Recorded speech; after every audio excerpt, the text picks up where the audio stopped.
You guys ever wonder why you got into kydex? Well, not necessarily wonder why, but after you finish a big store order, you look at your shop and you're like, God damn. Well, time to clean now, because I ain't getting done.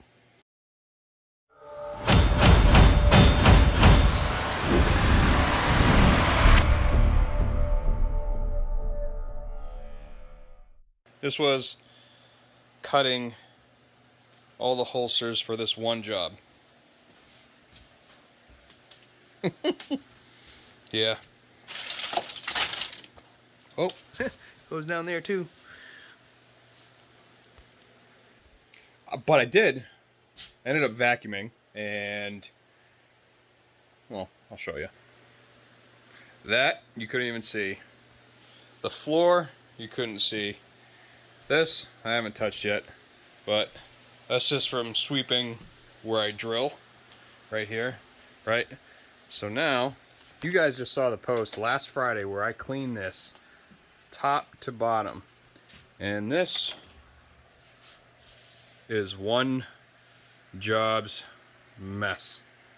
Oh, so I am gonna spend tonight, it is 11 o'clock, something like that, Tuesday night.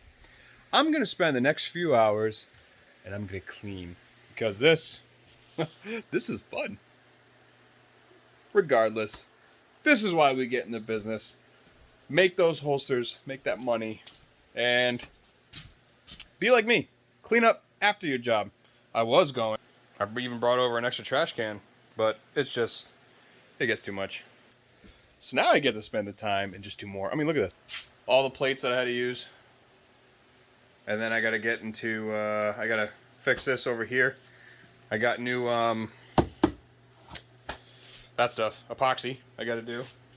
And then my shipping area. This is fun. Oh well. I almost forgot. I have another light coming my way. No, it's not through night. I got another Olight. Olight? No, TLR7. I bought the brand new TLR7 sub. It is coming because I'm getting a lot of requests for that light.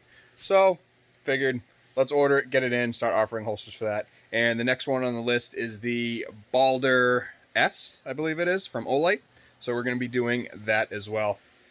And, yeah, so, back to cleaning.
now that cleaning is out of the way, I'm happy. Look, I mean, I started work again. So next morning, ended up staying up to like 2 or 3 in the morning. So just cleaning. Still have this bench to do that after. But what happens when you rivet 2 pieces of kydex together and you realize, oh, I just messed up. The rivet is in backwards. I put 2 pieces together wrong, as in, you know, a Glock 19 front and a Glock 17 back, or even you misalign the holes. What happens then? Well, here are 2 ways you could get the rivets out. Both have their ups and downs, you know, their pros and cons. I will show you what it looks like when you butcher it, and then you have to start over. But I'm also going to show you what it's like to get them out clean. So, let's go. Just for, you know, let's grab... Yeah, that's good. That's good scrap. Let's grab that. Here's that scrap piece. I'm just going to cut it up into a couple pieces. All right, so let's do this. So even though technically you could, I only need to do it on 1 piece. So let's get it together. Let's do 1/4 inch. There we go.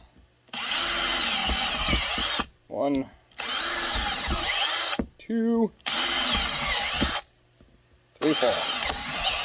All right. You'll see me clean the hole. It's a very good phrase.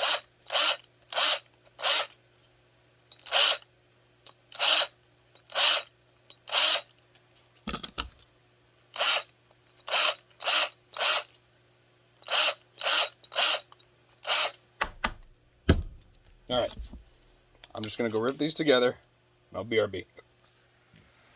Drilling rivets, there's 2 things you can do. If you notice, I did 4 here, because I'm going to do 1 good, and then I'm going to do 1 bad with 1 method, and then I'm going to do 1 good and 1 bad with the other method. Like I said, 2 things you can do. 1 is you get yourself a set of dikes, or flush cutters. They'll both work. But way back in the day, this is what I had available to me, and I was like, oh, let's see if this works. And it ended up working. But the only problem is you can, let's see if I can, you can gouge kydex pretty good if you're not careful. So what I found is if you throw it in there, right, and you hold it in place, you can go ahead, I get it here, and squeeze the edges like so, one way, and then you can do it the other way. Of course, it's easier when it's on the, when you're not holding it, but keep it on the ground or your table, and you can see it looks like that. Now you could go ahead and try and crimp it in a little bit, and then you'll get to the point where you could just push it out or grab it from the top side and pull. So this way is a little bit of a pain in the D, and you have greater risk, there we go, of damaging your kydex. And I really reefed on these, but that is one way to get it out. So if you notice, I did it crappily, and I'll move on to the next method, and I'll go ahead and get one out a little bit different. Another way, since it's a 1/4 inch rivet, you can use your 1/4 inch drill. You can see I have a couple rivets here. Now you could literally drill on either side. You pick whatever. I'm going to drill on this side. So if you literally take it,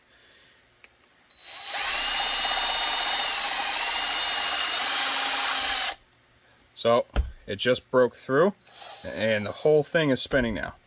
Now, that's the problem with that, is that the whole thing is going to spin, and what will happen is it'll actually heat up, and then it'll actually push through the kydex, and you don't want that. So you want to get it nice and quick.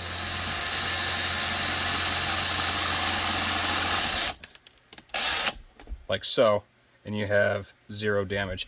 This ring around it is the ring from pressing it in. So that is literally the fastest and easiest way to get it out. And let's see if I'll do it so it melts into it.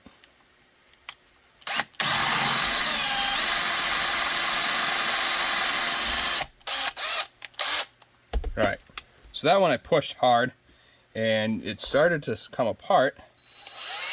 and you can see it's still spinning.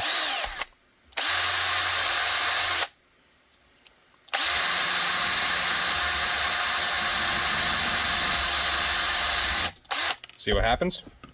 So if it catches on too much, it'll actually pull right through, and now you junked your kydex. So, and actually I'll go back again to doing this guy. All right, I went ahead and I squished this way and this way, and you can go ahead and pop that through. And now you can see this only damage is from the pliers for going at it at the wrong angle. This, no damage whatsoever on either side. Then this one, there was no damage with using the drill bit. And then this one, there was extensive damage using the drill bit. So all in all, get the shards out of here.